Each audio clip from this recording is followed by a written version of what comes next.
தீபம் விளக்கேற்றும் எண்ணெய் ஒரு தெய்வீக அனுபவம்.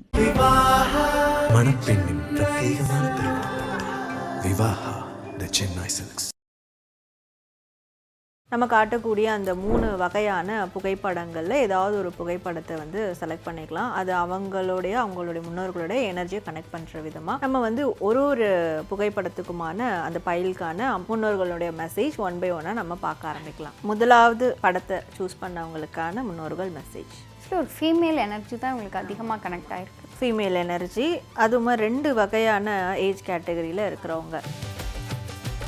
உன்னுடைய ஆசைகள், உன்னுடைய லட்சியங்கள், கனவுகள் யாருக்காகவும் விட்டு கொடுக்க வேண்டாம். உனக்காக நீ நிற்கணும். நீ செய்யக்கூடிய காரியங்களை சந்தோஷமாக செய்யணும்.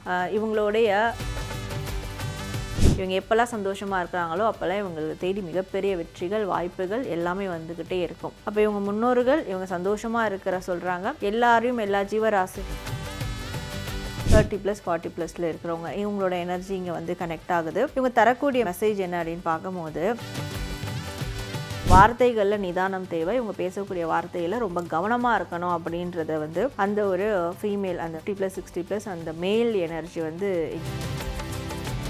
இவங்களுடைய கண்ணோட்டம் எல்லாம் தப்பானதாக இருக்குது சமீப காலமாக. அந்த கண்ணோட்டத்தை இவங்க மாற்றணும். கொஞ்சம் இப்போ பொறுமையாக இருக்கும்போது புகழ்ச்சியே கொடுத்தாலும் நல்ல விதமாக பேசினாலும் கூட அதை அப்சர்வ் பண்ண பார்ப்பாங்க. அது உண்மையானதா இல்லை அது பொய்யானதான்னு. ஸோ அப்போ அந்த அளவுக்கு நல்லது கெட்டது ரெண்டுத்துலேயும் பொறுமையை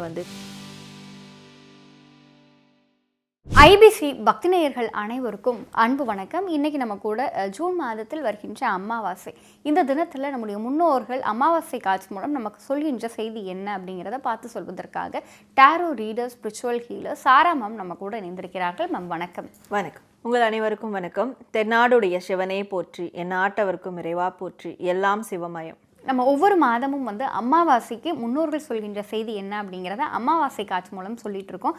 பார்த்துடலாமா மேம்? கண்டிப்பாக. ஸோ எப்பவும் போல் பைல் செலெக்ஷனில் தான் பார்க்க போகிறோம். பார்க்கக்கூடியவங்க அவங்களுடைய முன்னோர்களை மனசில் நல்லா நினச்சிக்கிட்டு, யார் வேணாலும் இருக்கலாம், அவங்க பேரையோ இல்லை அவங்களுடைய புகைப்படத்தையோ கூட மனசில் நினச்சிட்டு நம்ம காட்டக்கூடிய அந்த 3 வகையான புகைப்படங்களில் ஏதாவது ஒரு புகைப்படத்தை செலக்ட் பண்ணிக்கலாம். அது அவங்களுடைய முன்னோர்களுடைய எனர்ஜியை கனெக்ட் பண்ணுற விதமாக நம்ம ஒரு புகைப்படத்துக்குமான அந்த பைலுக்கான முன்னோர்களுடைய மெசேஜ் 1 by 1 நம்ம பார்க்க ஆரம்பிக்கலாம். முதல் பையில சூஸ் பண்ணவங்களுக்கு அவங்களுடைய முன்னோர்கள் சொல்கின்ற செய்தி என்ன மேம்?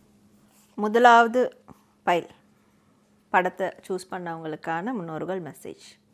ஒரு ஃபீமேல் எனர்ஜி தான் உங்களுக்கு அதிகமாக கனெக்ட் ஆகிருக்கு. ஃபீமேல் எனர்ஜி, அதுவும் 2 வகையான ஏஜ் கேட்டகரியில் இருக்கிறவங்க. ஒரு 20+ ஏஜ் கேட்டகரி, ஒன்று 40+ ஏஜ் கேட்டகரி. அது அம்மா, பாட்டி. சில பேர் பாட்டியே 50 வயசுலேயே பாட்டி ஆகிடுவாங்க. இந்த ஏர்லி மேரேஜ்லாம் அந்த மாதிரி கேட்டகரியில் இருக்கிறவங்க. ஸோ அவங்களோட எனர்ஜி நம்மளுக்கு கனெக்ட் ஆகுது. இங்கே என்னென்னா அவங்களோட எனர்ஜி ரொம்ப சந்தோஷமாக இருக்குது. நம்ம ஆரம்பிக்க எப்பவும் அமாவாசைன்னா நம்ம ஒரு மாதிரி ஒரு ரஃப் ஆகிடுவோம், ரொம்ப எப்படி சொல்கிறது, சீரியஸாக ஆகிடுவோம். பட் இந்த டைம் நம்மளுக்கு ஸ்டார்டிங்லேயே கொஞ்சம் நல்லா தான் போகுது, ஒரு ஹாப்பியாக போகுது. இது என்னென்னா அவங்களோட எனர்ஜி, ஃபஸ்ட்டு அந்த பையனுடைய எனர்ஜி. அவங்க ரொம்ப சந்தோஷமாக இருக்காங்க, அதை கன்வே பண்ண விரும்புகிறாங்க. அதே மாதிரி இவங்களும் சந்தோஷமாக இருக்கணும். என்ன இப்போ நடந்து போச்சு, நல்லா தானே இருக்க, நீ சந்தோஷமாக தானே இருக்க, உன்னோட சந்தோஷம் வேறு யார்கிட்டையும் இல்லை, உங்ககிட்ட தான் இருக்குது, நீ தான் உன்னை சந்தோஷமாக வச்சுக்கணும். இந்த வார்த்தைகளை தான் அவங்க சொல்ல விரும்புகிறாங்க. அண்ட் அவங்களுக்காக அவங்கள நிற்க சொல்கிறாங்க. உன்னுடைய ஆசைகள், உன்னுடைய லட்சியங்கள், கனவுகள் யாருக்காகவும் விட்டு கொடுக்க வேண்டாம். உனக்காக நீ நிற்கணும். நீ செய்யக்கூடிய காரியங்களை சந்தோஷமாக செய்யணும். இவங்களுடைய வெற்றியின் தாரக மந்திரமாக இருக்கட்டும், இல்லை வெற்றியினுடைய ஒரு மிகப்பெரிய ஒரு ஸ்ட்ராட்டஜி என்னென்னா இவங்களுடைய சந்தோஷம்தான். இவங்க எப்போல்லாம் சந்தோஷமாக இருக்கிறாங்களோ அப்போல்லாம் இவங்களுக்கு தேடி மிகப்பெரிய வெற்றிகள், வாய்ப்புகள் எல்லாமே வந்துக்கிட்டே இருக்கும். அப்போ இவங்க முன்னோர்கள் இவங்க சந்தோஷமாக இருக்கிற சொல்கிறாங்க. எல்லாரையும் எல்லா ஜீவராசி மேலேயும் அன்பு செலுத்த சொல்கிறாங்க. அன்போடையும் சந்தோஷத்தோடையும் இவங்க இருந்தாங்கன்னா இவங்களால் இந்த உலகத்தில் எதை வேணாலும் ஜெயிக்க முடியும், சாதிக்க முடியும். முன்னோர்களுடைய அந்த அன்பும் ஆசீர்வாதமும் இவங்க மேலே எப்போதுமே இருக்குது. இவங்களை நினச்சி அவங்களோட முன்னோர்கள் பெருமைப்பட்டுட்ருக்காங்க, சந்தோஷமாக இருக்கிறாங்க. இது தெரியாமல் இவங்க வேறு எதுக்காகவோ கஷ்டப்பட்டுட்டு இருக்காங்க. ஸோ அது வேண்டாம் அப்படின்றது தான் இவங்களுக்கு வரக்கூடிய ஒரு மெசேஜாக இருக்குது. நீங்கள் முதல் பையனை சூஸ் பண்ணியிருந்தீங்க அப்படின்னு சொன்னால் உங்களுடைய முன்னோர்களின் பெயர் பெயர் அதை கமெண்ட்டில் பதிவு செஞ்சுட்டு சிவார்ப்பணம் அப்படிங்கிறத கமெண்ட்டில் பதிவு செய்யுங்க. மேம், இப்போ 2வது பைல் சூஸ் பண்ணவங்களுக்கு அவங்களுடைய முன்னோர்கள் சொல்கின்ற செய்தினா அது என்னது? ஸோ 2வது பைல் புகைப்படத்தை செலக்ட் பண்ணவங்களுக்கான முன்னோர்கள் மெசேஜ். இங்கே 2 எனர்ஜியுமே கனெக்ட் ஆகுது, male and female. Male and female. அதுலேயும் வந்து தாத்தா அந்த மாதிரி இருக்கிறவங்க, அண்ணா ஸ்தானத்தில் இருக்கிறவங்க, இப்போ அப்பா ஸ்தானத்தில் இருப்பாங்க. அவங்க வந்து ஒரு 60 வயசுக்கு மேலே சிவனடி சேர்ந்தவங்களாக இருப்பாங்க. ஸோ அந்த 60க்கு மேலே 50+, 60+. இன்னொன்று அண்ணா இந்த ஸ்தானத்தில் இருக்கிறவங்க, இன்னொரு ஃபீமேல் 30+, 40+ல இருக்கிறவங்க. இவங்களோட எனர்ஜி இங்கே வந்து கனெக்ட் ஆகுது. இவங்க தரக்கூடிய மெசேஜ் என்ன அப்படின்னு பார்க்கும்போது, எல்லாமே போதுமானதாக இருக்குது, உங்களுக்கு எல்லாமே இருக்குது, உங்ககிட்ட தான் இருக்குது, நீங்கள் எதையும் தேடி போக வேண்டாம், எல்லாம் உங்களை தேடி வரும். அதாவது எல்லாமே என்கிட்ட இருக்குன்ற எண்ணம் இவங்களுக்கு வந்துருச்சுன்னா இவங்க எதுவும் தேடியும் போக மாட்டாங்க. அப்படி தேடி போயிட்டு இவங்க வந்து டிசப்பாயின்மெண்ட் ஆகவும் மாட்டாங்க. எல்லாம் இவங்களை தேடி வர ஆரம்பிச்சிடும். இவங்க நம்மக்கிட்ட ஒன்று இல்லை அப்படின்றதுனால தான் தேடி தேடி ஓடிக்கிட்டே இருக்காங்க. அதனால் அவங்களுக்கு எந்த பயனும் கிடைக்காம ஒரு இடத்துல வந்து நம்ம இவ்வளோ அலைஞ்சோம், இவ்வளோ தேடியும் நம்மளுக்கு கிடைக்கல அப்படின்றது. அது என்னுடைய பொருள், அது எனக்கானது, என்கிட்ட வந்துடும், அந்த ஒரு நம்பிக்கையோடு இருந்தால் கண்டிப்பாக அவங்களுக்கு தேடி வரும். அது எதுவாக இருந்தாலும் அந்த ஒரு விஷயத்தை நீ ஃபாலோ பண்ண சொல்கிறாங்க. அண்ட் இவங்க பேசக்கூடிய வார்த்தையில் ரொம்ப கவனமாக இருக்கணும். வார்த்தைகளை சரிவர உபயோகிக்கிறது இல்லை. இதனால் கூட இருக்கிறவங்களோடையே அவங்க அன்புக்குரியவங்கக்கிட்டேயே ஒரு மனஸ்தாபத்தை பெறுற மாதிரி இருக்குது. ஸோ வார்த்தைகளில் நிதானம் தேவை. இவங்க பேசக்கூடிய வார்த்தையில் ரொம்ப கவனமாக இருக்கணும் அப்படின்றத வந்து அந்த ஒரு ஃபீமேல், அந்த 50+, 60+, அந்த மேல் எனர்ஜி வந்து இங்கே அவங்களுக்கு ஸ்ட்ராங்காக ஒரு அட்வைஸை கொடுக்குறாங்க, அப்பா தாத்தா ஸ்தானத்தில் இருக்கிறவங்க. ஸோ இன்னொன்று அண்ணா அந்த எனர்ஜி இருக்குதுன்னு சொன்னேன். அவங்க என்ன ஒரு மெசேஜ் கொடுக்குறாங்கன்னா, இவங்களுடைய பார்க்கக்கூடிய அந்த பர்செப்ஷன், இவங்களுடைய கண்ணோட்டம் எல்லாம் தப்பானதாக இருக்குது சமீப காலமாக. அந்த கண்ணோட்டத்தை இவங்க வந்து மாற்றணும். கொஞ்சம் அட்வான்ஸ்டாக கூட மாற்றிக்கலாம். பட் ரொம்ப பேக்வேர்டாக போயிட்டே இருக்காங்க. ஒரு 30 வருஷம் 40 வருஷத்துக்கு பிந்தைய காலத்தில் இருக்கிற மாதிரி அவங்களோட கண்ணோட்டத்தை நோக்கி போயிட்டுருக்காங்க. இப்படி இருந்தால் அவங்களுடைய டெவலப்மெண்ட் நடக்காது. ஸோ இப்போ இருக்கக்கூடிய காலத்துக்கு ஏற்ற மாதிரி அவங்களுடைய கண்ணோட்டங்களை மாற்றிக்கணும். அப்போ தான் அவங்களுக்கான அந்த வளர்ச்சி ஏற்படும் அப்படின்றதும் ஒரு அட்வைஸாக அந்த எனர்ஜி அவங்களுக்கு கொடுக்குது. ஸோ இதுதான் அவங்களுடைய முன்னோர்கள் தரக்கூடிய ஒரு மெசேஜாக இருக்குது. நீங்கள் 2வது பையில சூஸ் பண்ணியிருந்தீங்க அப்படின்னு சொன்னால் உங்களுடைய முன்னோர்களின் பெயர் அதோடு சேர்த்து சிவார்ப்பணம் அப்படிங்கிறத கமெண்ட்டில் பதிவு செய்யுங்க. இப்போ 3வது பையில சூஸ் பண்ணியிருந்தாங்க அப்படின்னு சொன்னால் அவங்களுக்கு அவங்களுடைய முன்னோர்கள் சொல்கின்ற செய்தினா அது என்னது?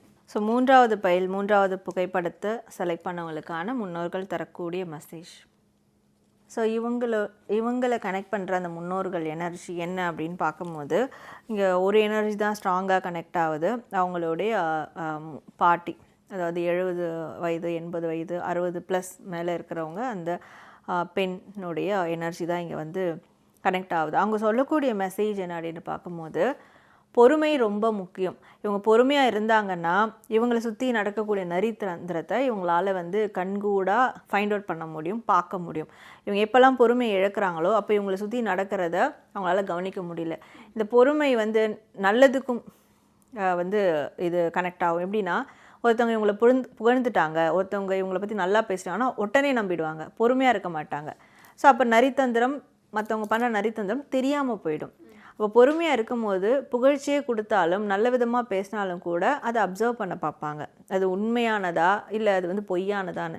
ஸோ அப்போ அந்த அளவுக்கு நல்லது கெட்டது ரெண்டுத்துலேயும் பொறுமையை வந்து கடைப்பிடிக்கணும் அப்படின்றதும். அண்ட் இவங்களுடைய அந்த எனர்ஜி எப்பவுமே இவங்ககிட்ட தான் இருக்கும். பாசிட்டிவ் வைப்ரேஷன் இவங்ககிட்ட தான் இருக்கும். இவங்களுக்கு நிறைய ஹில் ஸ்டேஷன் போக பிடிக்குது, நிறைய வந்து நீர்நிலைகளில் வந்து குளிக்கிறது பிடிக்குது, அங்கே டைம் ஸ்பெண்ட் பண்ணுறது பிடிக்குதுன்னா அப்போ அதை செய்யுங்க. அதன் மூலிமா கண்டிப்பாக இவங்களுடைய முன்னோர்கள் இவங்களை வந்து கனெக்ட் பண்ணுவாங்க. அந்த டைம் இவங்களுடைய முன்னோர்கள் ஞாபகம் வரலாம், அவங்க சொன்ன ஏதோ ஒரு அட்வைஸ் வரலாம், அவங்க காட்டின ஏதோ ஒரு வழி அவங்களுக்கு வந்து தெரிய வரலாம். ஸோ இதெல்லாம் வந்து கனெக்ட் பண்ணணும். அண்ட் இவங்க எப்போவுமே எந்த விஷயத்தையும் வந்து மறைக்கக்கூடாது. சம்மந்தப்பட்ட நபர்கள்கிட்டேயோ இல்லை மனசுக்கு நெருக்கமானவங்ககிட்டயோ ஒரு முக்கியமான விஷயங்களை மறைச்சி பேசக்கூடாது, ஒளிவு மறைவு இருக்கக்கூடாது. ஒளிவு மறைவு இல்லாமல் ரொம்ப நேர்மையாக இருக்கிறாங்கன்ற போது கண்டிப்பாக இவங்களுக்கு பெரிய அளவிலான பாதிப்புகள் ஏற்படாமல் இவங்களே இவங்க பாதுகாத்துக்கலாம். அதுவே இவங்களுக்கு ஒரு மிகப்பெரிய ஹீலிங்காக அமையும் அப்படின்றது முன்னோர்கள் இவங்களுக்கு தரக்கூடிய ஒரு மெசேஜாக இருக்குது. நீங்கள் 3வது பையில சூஸ் பண்ணியிருந்தீங்க அப்படின்னா உங்களுடைய முன்னோர்களின் பெயர் அதோடு சேர்த்து சிவார்ப்பணம் அப்படிங்கிறத கமெண்ட்டில் பதிவு செய்யுங்க. 3 பைல் செலெக்ஷன் மூலமாக முன்னோர்கள் இந்த அமாவாசை நாளில் இதை பார்த்துட்டு இருக்க நேயர்களுக்கு சொல்கின்ற செய்தி என்ன அப்படிங்கிறத எங்களோடும் எங்கள் நேயர்களோடும் பகிர்ந்து கொண்டதற்கு ரொம்ப நன்றி. பூமேவு சண்முக விலாசமும் மீராறு புருவமும் கிரீடமுடியும் பொட்டுணுதலும் கனக குண்டலமும் அருள் மாறி பொழியும் ஈராறு விழியும் மாமேவு செம்பவள வாய்மந்த காசமும் மாலையணியும் கழுத்தும் வாகு கேயூரமும் ஈராறு புயமும் கையும் வடிவேலும் அபயகரமும் தீபம் விளக்கேற்றும் எண்ணெய் ஒரு தெய்வீக அனுபவம். மணப்பெண்ணின் பிரத்யேகமான திருமணம் விவாஹா த சென்னை சில்க்ஸ்.